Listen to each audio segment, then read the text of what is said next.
Good morning बच्चों। जैसा कि आप लोगों को पता है, हम रिएक्शन मैकेनिज़्म में विलोपन रिएक्शन शुरू किए थे।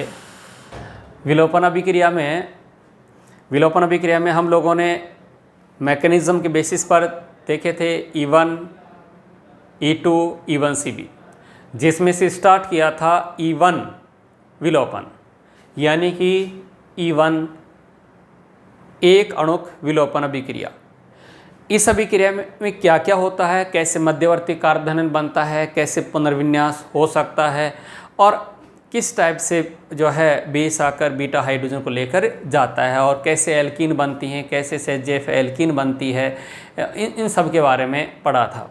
और इन सब के बारे में पढ़ने के बाद हम वन बाय वन ए लिए थे एल्किल हैलाइड में।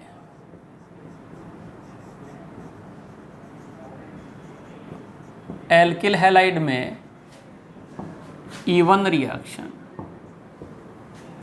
हम लिए थे। एल्किल हैलाइड में E1 रिएक्शन, अगर एल्किल हैलाइड के E1 रिएक्शन की बात करें, अगर एल्किल हैलाइड के में E1 रिएक्शन की बात करें तो इसमें आप लोगों को ये बता दिया था कि एल्किल हैलाइड कौन सा ज़्यादा देता है E1 और कौन सा कम देता है। यहाँ पर लिविंग ग्रुप के बारे में बता दिया था, यहाँ पर विलायक बता दिया था, यहाँ क्षार के बारे में बता दिया था और पांचवा पॉइंट यहाँ पर था लास्ट वाले में ताप, यानी ताप पर E1 रिएक्शन कैसे डिपेंड करती है एल्किल हैलाइड में, ये बताना था।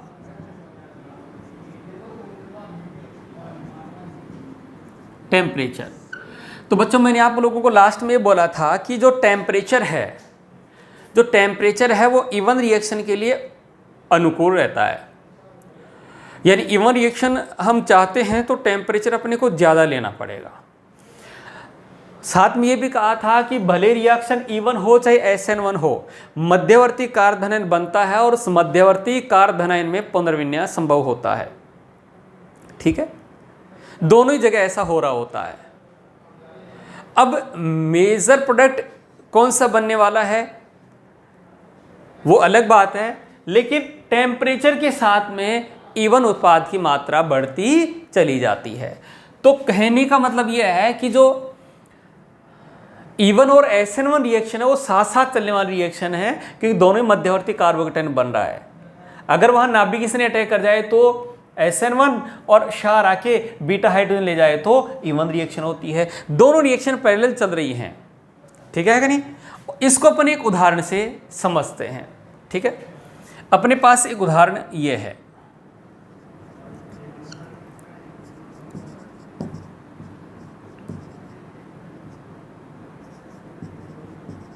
ये वाला है। यहां अपने को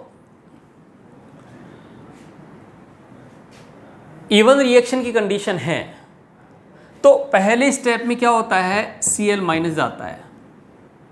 ठीक है, और Cl- आता है तो ये बन जाता है CH3 कार्बोकेटाइन। अब ये रिएक्शन भले SN1 हो या फिर E1 हो, दोनों में ये काम तो होगा ही होगा। बात समझ में आ गई? इसके बाद में यहां दो बातें हैं। जब CH3OH मान लो यहां अटैक कर रहा है, ठीक है, जब ये अटैक कर रहा है तो यहां जब अटैक करेगा तो यहां होगी रिएक्शन SN1 होगी। SN1 होगी तो प्रोडक्ट क्या बनेगा, CH3OCH3। यहां पर H भी है और पॉजिटिव भी है। ठीक है, और यहां फाइनली होगा क्या, इलेक्ट्रॉन यहां जाएंगे और यहां जाने से H+ से हट जाएगा और ये वाला प्रोडक्ट बनेगा। ये तो कहानी हुई SN1 की। और यहां दूसरी तरफ अगर बात करते हैं अपन E1 की, तो E1 में क्या होता है, वो जो बेस आता है वो क्या करता है, इस बीटा हाइड्रोजन को हटाता है। बीटा हाइड्रोजन को हटाने से प्रोडक्ट बनता है CH3 डबल बॉन्ड CH2। तो ये प्रोडक्ट हो गया E1 का और ये हो गया SN1 का। दोनों में मध्यवर्ती कार्बोधन बन रहा है। दोनों में क्या बन रहा है, मध्यवर्ती कार्बोधन बन रहा है। अब यहाँ टेम्परेचर, अगर ये टेम्परेचर CH3OH के साथ में टेम्परेचर दिया हुआ है तो E1 की तरफ जाती है, और ये नहीं दे रखा है तो SN1 जाती है। एल्किल हैलाइड की अगर बात करूं तो एल्किल हैलाइड में E1 और SN1 दोनों साथ साथ चलती हैं, पैरेलल चलती हैं, दोनों में मध्यवर्ती कार्बोकेटायन बनता है। अब टेम्परेचर बढ़ाने के साथ में E1 प्रोडक्ट की मात्रा बढ़ती है, दोनों प्रोडक्ट बनेंगे इस रिएक्शन में, दोनों प्रोडक्ट बनेंगे। आपको ये दिया हुआ है और इसके साथ में दे रखा है CH3OH और टेम्परेचर दे रखा है। पूछा क्या प्रोडक्ट बनेगा, तो प्रोडक्ट दोनों बनेंगे, प्रोडक्ट दोनों बनेंगे, जिसमें ये मेजर प्रोडक्ट बनेगा, ये माइनर बनेगा। लेकिन टेम्परेचर अगर मैं इंक्रीज करता हूं, टेम्परेचर इंक्रीज करता हूं तो इसका परसेंटेज बढ़ता चला जाता है। जैसे मान लीजिए कम टेम्परेचर है तो ये 10 बन रहा है, ये 90 बन रहा है। अब टेम्परेचर बढ़ाया तो ये 20 बन गया, ये 80 बन गया, और बढ़ा ये 30% बना, ये 70% बन गया, और बढ़ाया तो ये 40% बन गया, ये 60% बन गया। लेकिन इस रिएक्शन में ये बढ़ता बढ़ता इससे ज़्यादा नहीं जाएगा, यानी इसका जो परसेंटेज है वो इससे ज़्यादा नहीं होगा। इस रिएक्शन का मेजर प्रोडक्ट तो SN1 के थ्रू ही बनेगा, लेकिन टेम्परेचर बढ़ने के साथ में E1 प्रोडक्ट की मात्रा बढ़ती चली जाती है। तो हम ये कह देते हैं क्या कि E1 अभिक्रिया के लिए उच्च ताप उपयुक्त रहता है। मैं आपको ये कहूं कि एल्किल हैलाइड से मुझे एल्कीन बनाना है तो आप क्या बोलेंगे, बोले नहीं, ये सही रास्ता नहीं है। क्यों? क्योंकि जब आप एल्किल हैलाइड से एल्कीन बनाना चाहेंगे तो वहां पर ये बनेगा, मेजर प्रोडक्ट तो ये है। तो इसीलिए हम ये कह देते हैं कि एल्किल हैलाइड से एल्कीन बनाना उपयुक्त नहीं होता है। क्यों? क्योंकि इसका परसेंटेज तो मेजर जाएगा ही नहीं, ये 50% से ऊपर नहीं जा सकता, ये मेजर प्रोडक्ट रहेगा इस रिएक्शन में। बात समझ में आ रही है? तो कहने का मतलब यह है कि एल्कीन बनाने के लिए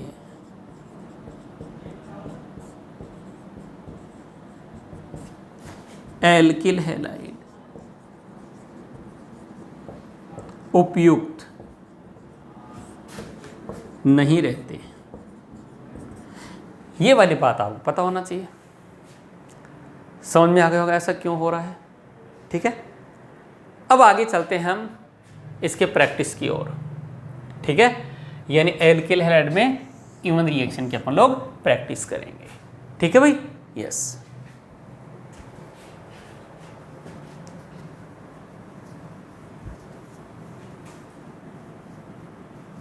एक एक उदाहरण लेकर इसकी प्रैक्टिस करेंगे।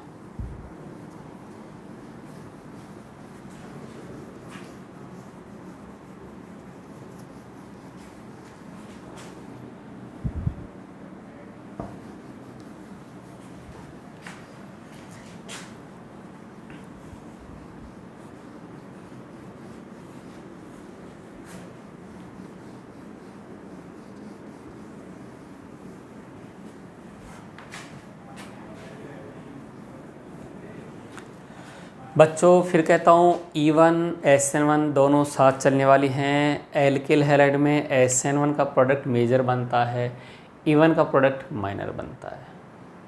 ठीक है, और E1 की मात्रा टेम्परेचर के साथ में बढ़ती है, लेकिन वो SN1 के प्रोडक्ट को ओवरकम नहीं करती है, उससे ज़्यादा नहीं जा पाती है।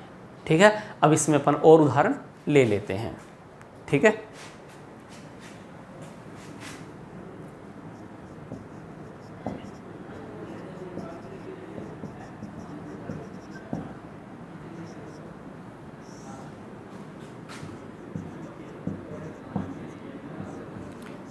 ये दे दिया।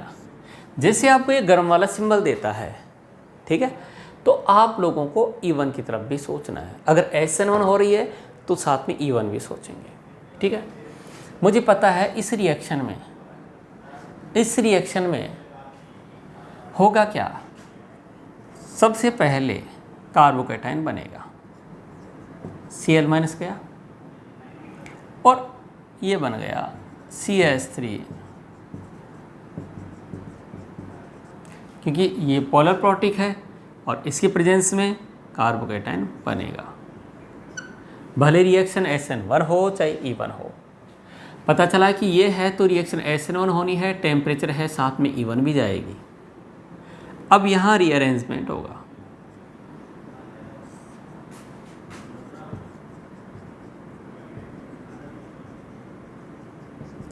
रीअरेंजमेंट होगा तो यहाँ ये H- यहाँ शिफ्ट होगा, इसको कहते हैं हाइड्राइड शिफ्ट।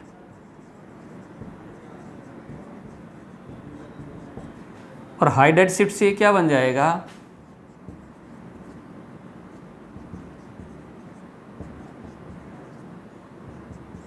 ये बन जाएगा ये, ठीक है। अब क्या होगा, अब ये होगा कि यहाँ CH3OH आएगा और इस पर एज ए न्यूक्लियोफाइल अटैक करेगा। अटैक करेगा तो रिएक्शन किस तरफ जा रही है, रिएक्शन जा रही है SN1 की तरफ। तो इस रिएक्शन में यहाँ बन गया CH3OCH3, ये बन गया। लेकिन जब इसमें एलिमिनेशन होता है, बीटा हाइड्रोजन हटती है, तो साथ में ये भी बनता है। इसको इधर बना देते हैं,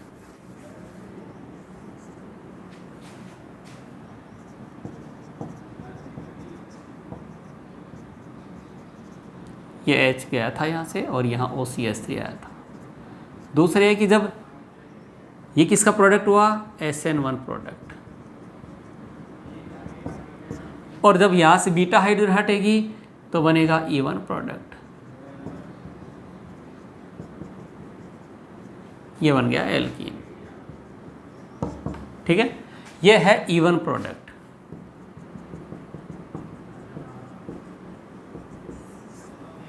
तो दोनों चल रहे हैं, इसलिए ये जो दे रखा है तो इसमें प्रोडक्ट SN1 का भी बनेगा, E1 का भी बनेगा। अब E1 का ये मेजर प्रोडक्ट है और यही एक प्रोडक्ट है, SN1 का ये मेजर प्रोडक्ट है, ठीक है कि नहीं। तो इस टाइप से ये रिएक्शन हो रही होती है। इसके बाद में अपन और देख सकते हैं उदाहरण, देखो आप,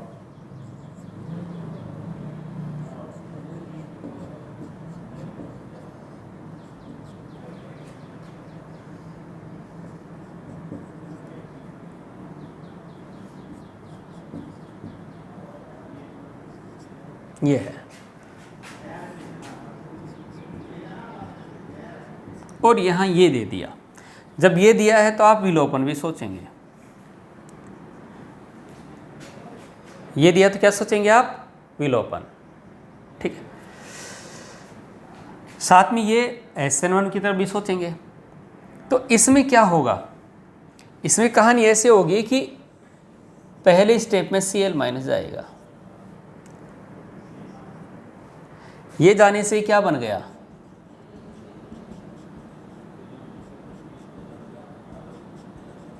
ये कार्बोकैटायन बन गया। अब रिएक्शन भले SN1 हो चाहे E1 हो, कार्बोकैटायन तो बनना ही है। अब ये वाला यहाँ से यहाँ जाएगा, ये चला गया तो ये क्या बन गया,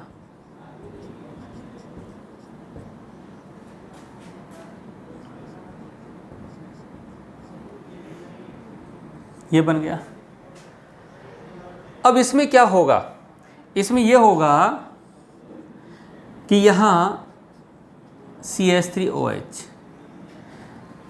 के साथ जब SN1 हो रही होगी तो यहाँ ईथर बन जाएगा, ऐसे।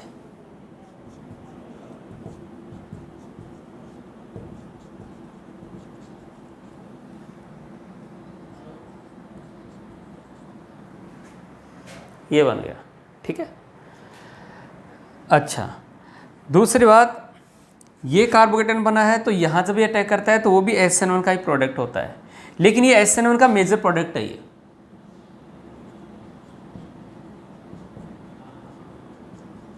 और इस रिएक्शन का भी ये मेजर प्रोडक्ट है, क्योंकि यहाँ SN1 रिएक्शन ही होनी है मेन। तो जो मेजर प्रोडक्ट बनेगा वो तो SN1 का ही बनेगा, लेकिन इसमें साथ में टेम्परेचर दे रखा है तो विलोपन भी होगा। और विलोपन होगा तो दो संभावनाएं हैं, बीटा हाइड्रोजन यहाँ से भी जा सकती है और बीटा हाइड्रोजन यहाँ से भी जा सकती है।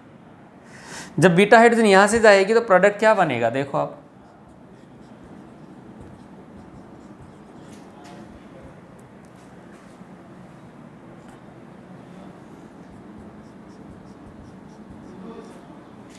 और जब इधर से जाएगी तो क्या बनेगा,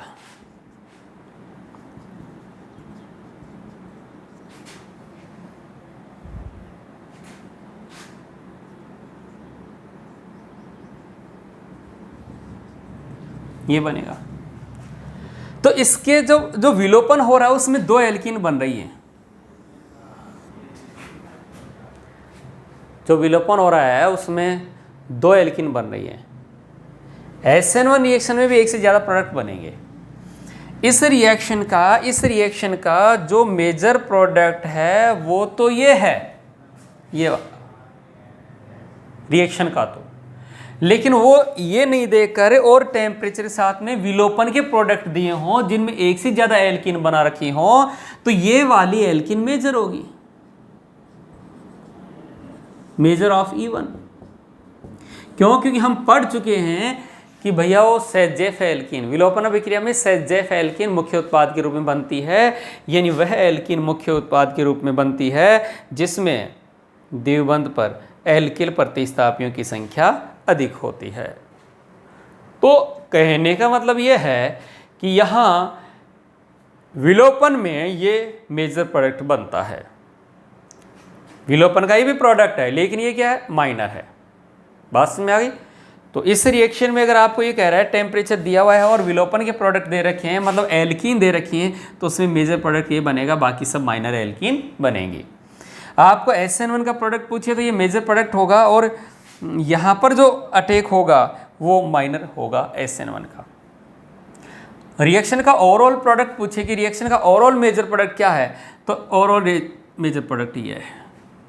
तो इस टाइप से आप लोगों को ये कहानी समझ में आ गई होगी कि कैसे एल्किल हैलाइड में E1 रिएक्शन हो रही है और E1 और SN1 दोनों साथ साथ चल रही है। E1 और SN1 दोनों साथ साथ चल रही होती हैं। ठीक है बच्चों, हम एक आध उदाहरण और लेते हैं। आप लोग पढ़ रहे हैं क्या, reaction mechanism, NEET Hindi medium, lecture number 21। ठीक है, तो एक आध और प्रैक्टिस की जाए।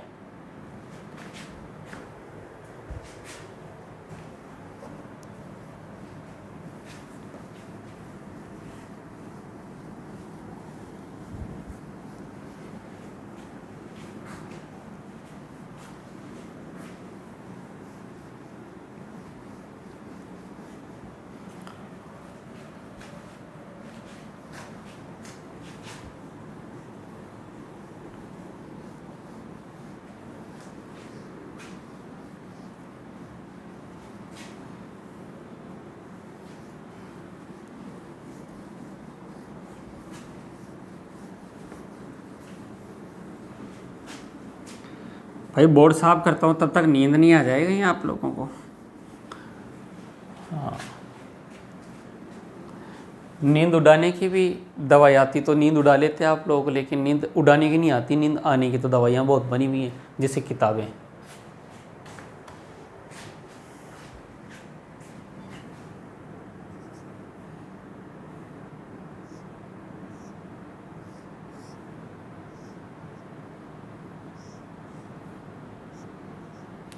Cl ले लो, Br ले लो, कोई भी हैलाइड ले लो, कोई दिक्कत नहीं है। यहाँ आप मिथेनॉल ले लो, यहाँ आप इथेनॉल ले लो, उससे क्या फ़र्क पड़ने वाला है, दोनों से तो कोई फ़र्क पड़ेगा नहीं।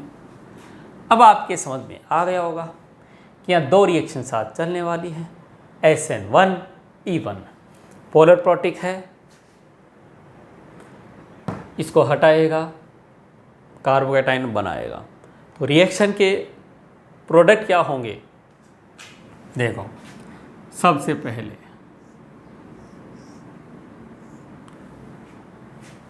हटेगा, बन गया। मुझे पता है कि वलय के पड़ोस में धनावेश होता है, तो फिर वलय का प्रसार संभव है, संभव है, जरूरी नहीं कि हो गए, वो तो डिपेंड करेगा वलय कितने की है। तो 5 की है तो 6 में जाने की पूरी पूरी संभावनाएं हैं। यहाँ होगा वलय प्रसार,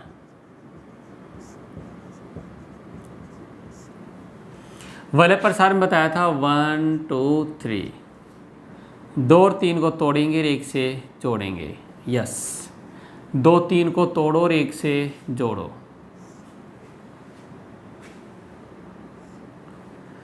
दो 3 को तोड़ो और 1 से जोड़ो, ये जोड़ दिया, और यहाँ पर क्या आ गया प्लस।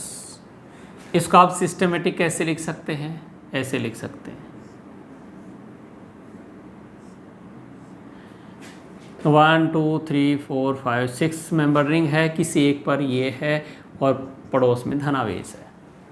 वलय प्रसार हो चाहे वलय संकुचन हो, वलय प्रसार हो अथवा वलय संकुचन हो, एक रीअरेंजमेंट और करवा दो अगर ज़्यादा स्थायी की संभावना है तो यहाँ से जो H है वो यहाँ आ जाएगी।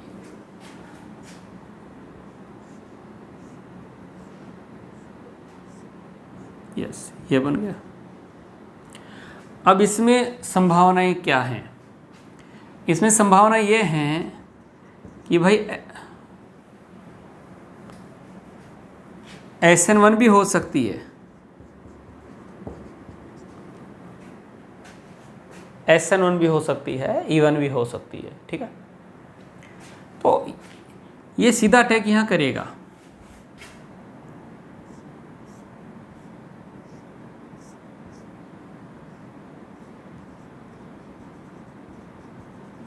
ये SN1 का प्रोडक्ट है, ये हो गया। यहाँ जब विलोपन होता है तो ये बीटा हाइड्रोजन यहाँ भी है और यहाँ भी है, तो एक डबल बॉन्ड यहाँ आएगा, एक डबल बॉन्ड यहाँ आ सकता है। यहाँ वाला और यहाँ वाला सेम है, इसलिए कहीं एक जगह ही बना सकते हैं हम लोग। तो प्लस में क्या बन जाएगा,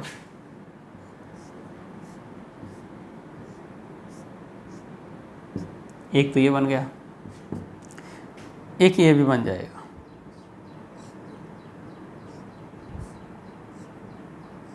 ये वाला, ठीक है। ये E1 प्रोडक्ट है,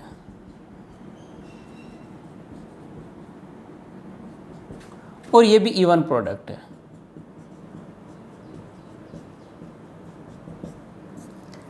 इस रिएक्शन का ओवरऑल मेजर प्रोडक्ट पूछा गया है, तो इस रिएक्शन का ओवरऑल मेजर प्रोडक्ट पूछा गया है, तो ये इस रिएक्शन का ओवरऑल मेजर प्रोडक्ट जाएगा,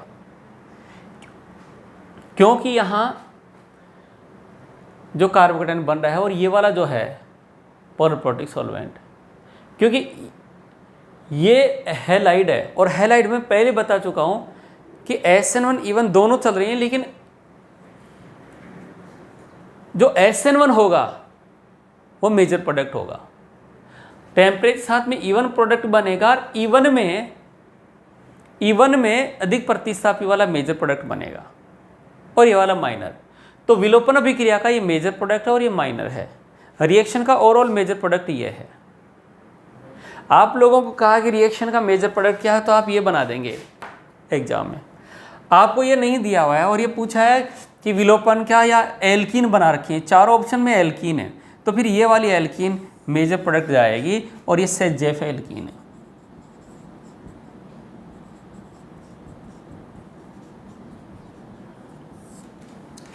SN1 प्रोडक्ट इसलिए चला जाता है क्योंकि यह न्यूक्लियोफाइल भी अच्छा है। न्यूक्लियोफाइल अच्छा होने की वजह से SN1 जाती है रिएक्शन। कहानी समझ में आ गई होगी। आगे चलते हैं अब। तो ये था एल्किल हैलाइड में E1 रिएक्शन A। अब हम पढ़ेंगे B, एल्कोहल में। किसमें? Alcohol E1 reaction.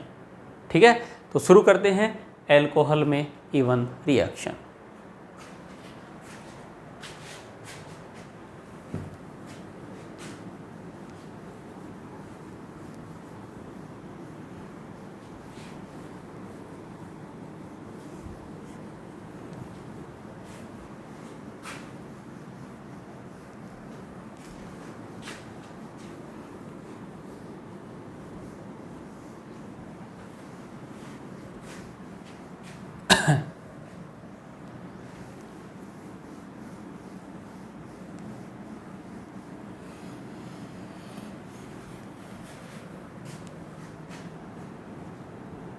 ए के बाद में बी।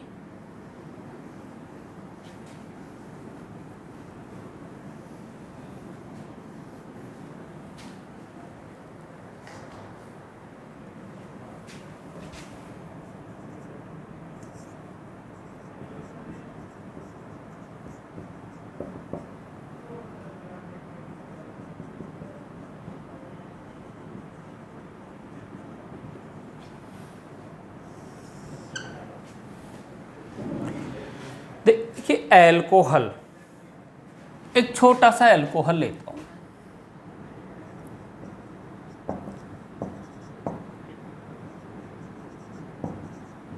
ये वाला एल्कोहल है, ठीक है। इसके ऊपर दे रखा है कॉन्सनट्रेट H2SO4 और टेम्परेचर दे रखा है, और ये नहीं देकर आपको ये भी दे सकता है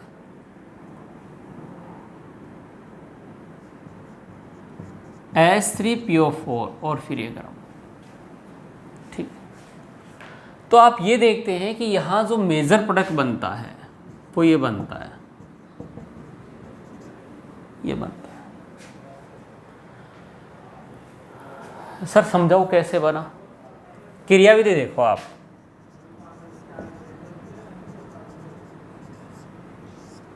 क्रियाविधि ये जो मेरे पास है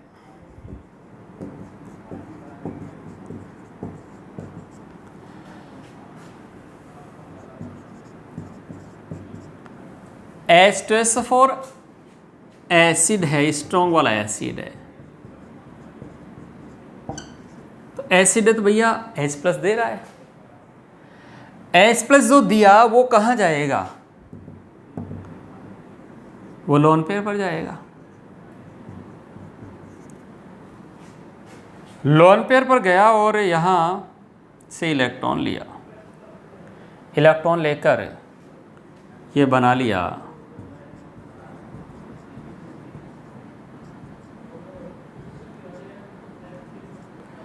अब क्या होगा, ऑक्सीजन पॉजिटिव बर्दाश्त नहीं कर सकती और बॉन्ड ब्रेक होगा, यहाँ से हो गया, यहाँ से ब्रेक होते यहाँ से क्या चला गया -H2, H2 जाती है क्या बन गया CH3 और ये प्लस, ठीक है। ये बनते ही देखो ये 1 डिग्री कार्बोकेटाइन है, 1 डिग्री कार्बोकेटाइन और 1 डिग्री कार्बोनियम आयन। इसमें होता है रीअरेंजमेंट,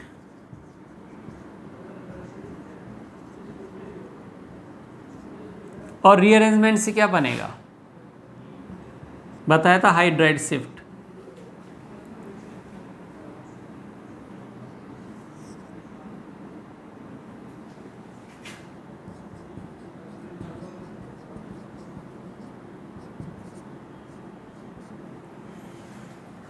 इंटरमीडिएट कार्बोकेटाइन बन गया ये,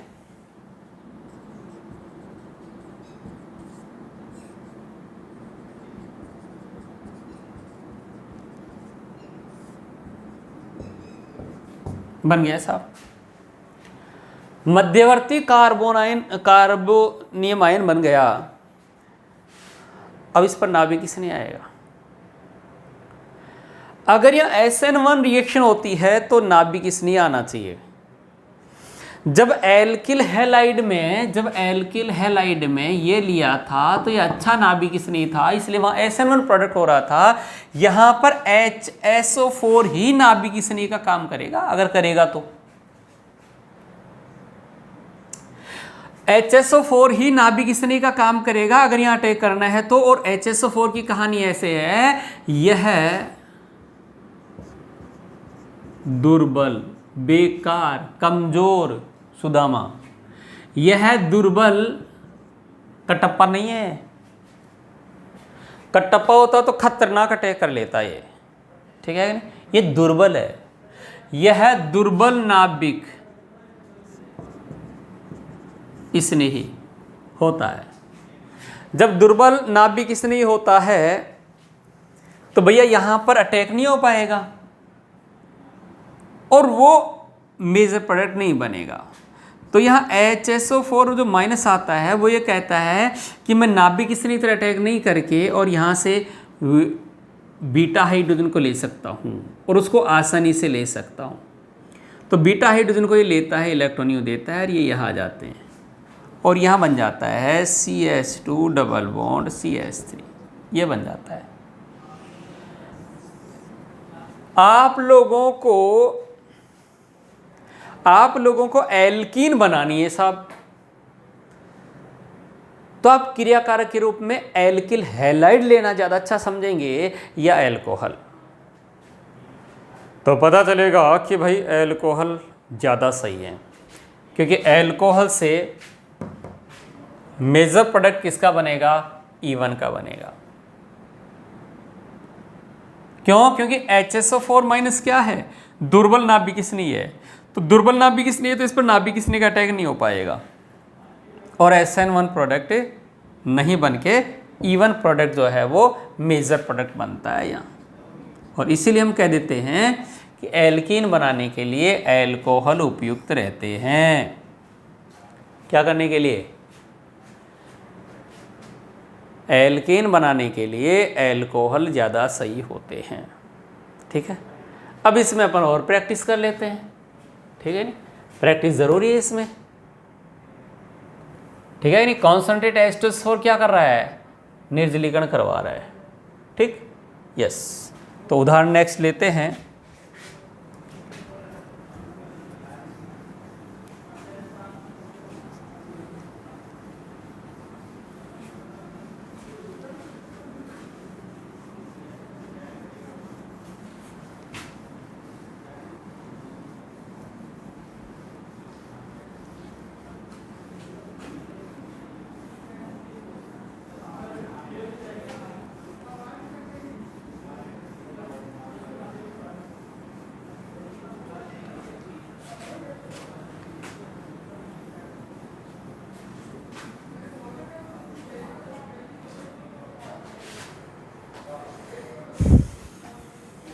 क्वेश्चन देखो,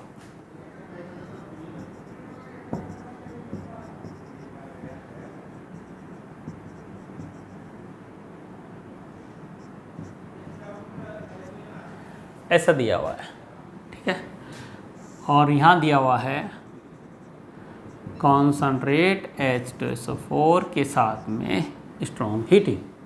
ठीक है, अब प्रोडक्ट क्या बनेगा? तो सर हम तो क्या करेंगे? H2O हटाएंगे। तो H2O हटाने में क्या आपको ये लगता है कि यहाँ से OH और यहाँ से H जानी चाहिए, पर यहाँ तो H है ही नहीं। ठीक है, लेकिन देखो यहाँ से एल्कीन बनेगी। कैसे बनेगी? सबसे पहले कौन टूटेगा? H2SO4। किसमें टूटेगा? H प्लस HSO4 माइनस में। ये H प्लस किसके पास जाएगा? ये H प्लस जाएगा इसके पास। तो यहाँ से आप देखिए मैकेनिज्म,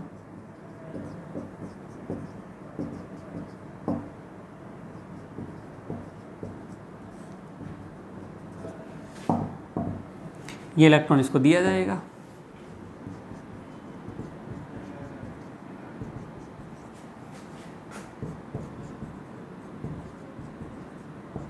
ये आ गया।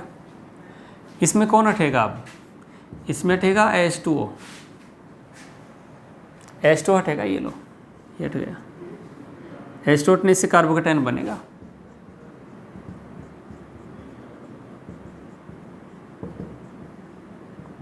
वन डिग्री कार्बोकेटायन है, 1 डिग्री कार्बोकेटायन में रीअरेंजमेंट हो सकता है।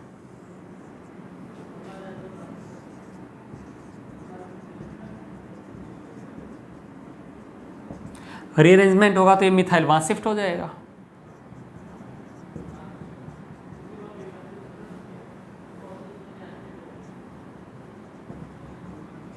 ये बन गया, यहाँ पर आ गया कार्बोकेटाइन। अब यहाँ जो है, यहाँ से क्या होगा? HSO4 माइनस आएगा, ये बेकार नाभिक स्नेही है, विलोपन करवाएगा। तो बीटा हाइड्रोजन इधर भी है और इधर भी है, तो इसका मेजर प्रोडक्ट बनेगा वो किधर बनेगा? इधर बनेगा। क्यों? क्योंकि इधर जो एल्कीन बनती है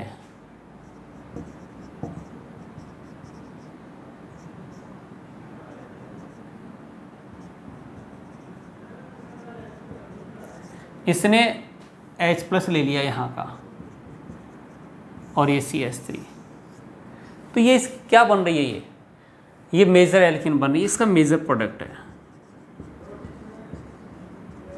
यहाँ SN1 की संभावनाएं बहुत कम रहती हैं, तो आप लोगों को एल्कीन बनाना है तो एल्कोहल से बनाइए। एल्कोहल को क्या करेंगे आप लोग, एल्कोहल को H2SO4 के साथ में गर्म कर देंगे। क्लियर है? यस। इसके बाद आप और भी उदाहरण ले सकते हैं, जैसे देखो आप CH3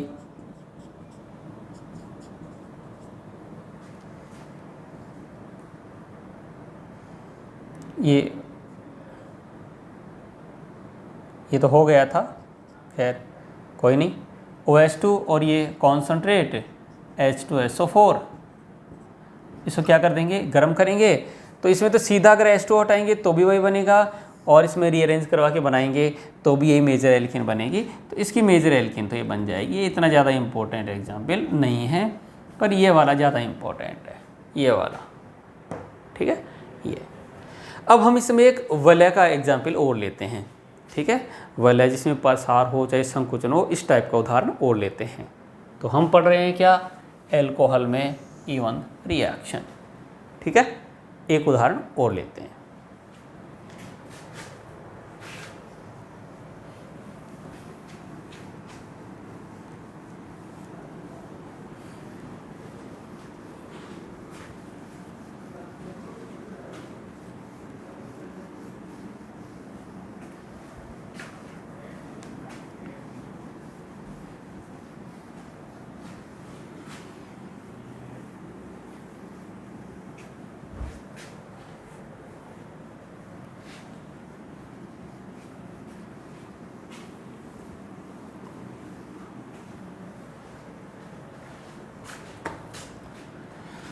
आपके एग्जाम में क्वेश्चन ऐसे आ गया,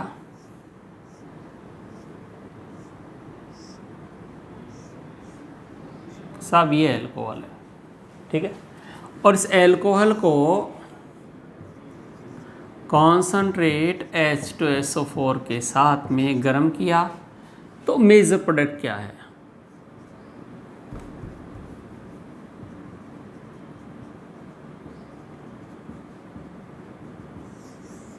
मेजर प्रोडक्ट क्या है। ठीक है, अब अपने को पता है कि H2SO4 जो है वो स्ट्रॉन्ग एसिड है। स्ट्रॉन्ग एसिड है तो क्या देगा, वो H+ देगा। अब H+ कहाँ जाएगा, ऑक्सीजन के लोन पेयर के पास जाने दो, ये बन गया OH2, यहाँ पर क्या आ गया प्लस। ऑक्सीजन पर जैसे पॉजिटिव आएगा ये पॉजिटिव बर्दाश्त नहीं कर पाएगी, यहाँ से कौन हट जाएगा, H2। H2 बनेगा तो देखो आप,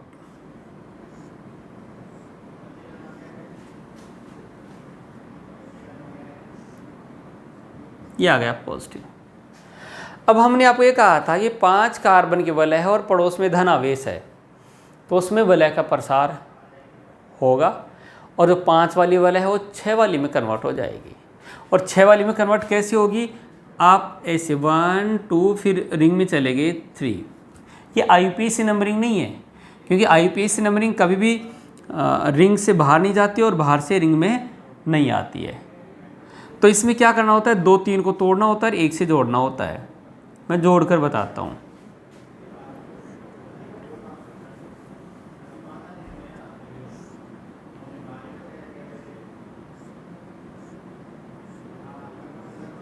अच्छा, तोड़ा तो नहीं, अरे तो तोड़ देंगे, इतनी क्या जल्दी है। 2 3 को तोड़ा और 1 से जोड़ा तो यहाँ पॉजिटिव आ गया। इसको आप सिस्टमेटिक ऐसे लिख सकते हैं, वलय में 6 कार्बन हो गए, किसी एक पर ऐसे निकल रहा है, पड़ोस में धनावेश है।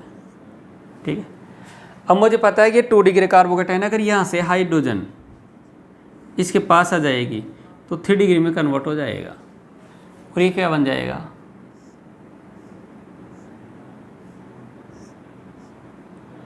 यहाँ पॉजिटिव आ जाएगा। अब मैंने ये कहा था कि यहाँ जब H2SO4 टूट रहा है तो H2SO4 के टूटने से एक तो H प्लस बन रहा है और एक HSO4 माइनस बन रहा है। ठीक है, ये दुर्बल नाभिक स्नेही है, इसलिए यहाँ नाभिक स्नेही तरह अटैक नहीं करेगा और यहाँ से क्या करेगा, ये बेस की तरह क्षार की तरह काम करके और यहाँ से बीटा हाइड्रोजन हटाएगा या यहाँ से हटाएगा। जब ये हटाता है तो यहाँ से भी H हट जाएगी और यहाँ से भी हटती है, दोनों बनाते हैं।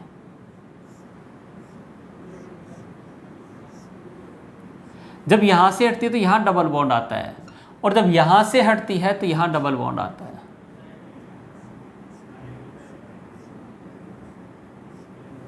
यहाँ आता है।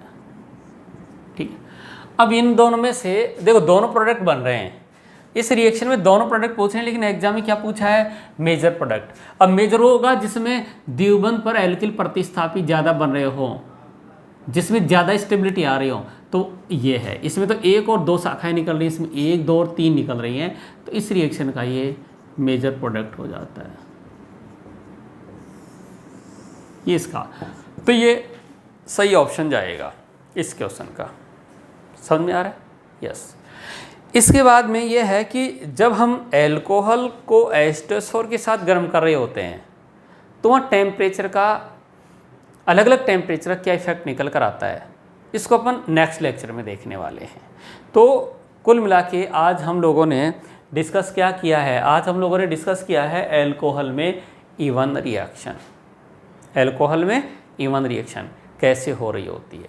ठीक है, इसमें हम इसी को आगे बढ़ाएंगे। अब ये देखेंगे कि जब एल्कोहल, इस टाइप का क्वेश्चन देखेंगे कि जैसे मान लीजिए मेरे पास CH3CH2OH है और यहाँ कॉन्सनट्रेट H2SO4 ही है, इसके बारे में चर्चा करेंगे। यहाँ भी कॉन्सनट्रेट H2SO4 है, यहाँ टेम्परेचर 140 डिग्री सेल्सियस है, यहाँ 170 डिग्री सेल्सियस है। प्रोडक्ट क्या बनेगा, प्रोडक्ट क्या बनेगा, कैसे बनेगा, क्यों बनेगा, उसकी चर्चा हम लोग नेक्स्ट लेक्चर में करेंगे। इस लेक्चर को अपन यहीं फिनिश करते हैं। मैं उम्मीद करता हूँ आप लोगों को समझ में आया होगा। अगर आपको फिर भी कोई प्रॉब्लम हो तो आप सबके पास में नंबर हैं, कोई भी दिक्कत हो आप कंसल्ट कर सकते हैं। 9829911449। ठीक है, आप कंसल्ट करें। कोई प्रॉब्लम है, किसी टाइप की आपको प्रॉब्लम आती है, आप लोग इस पर कंसल्ट करें, व्हाट्सअप कर दें, इस पर अपना नाम और क्लास सेंड कर दें और दिक्कत आए उसको भी साथ में भेज दें। जिस भी टाइप की प्रॉब्लम आ रही है वो आप कंसल्ट कर सकते हैं। ठीक है बच्चों, तो आज के लेक्चर को यहीं समाप्त करते हैं। धन्यवाद।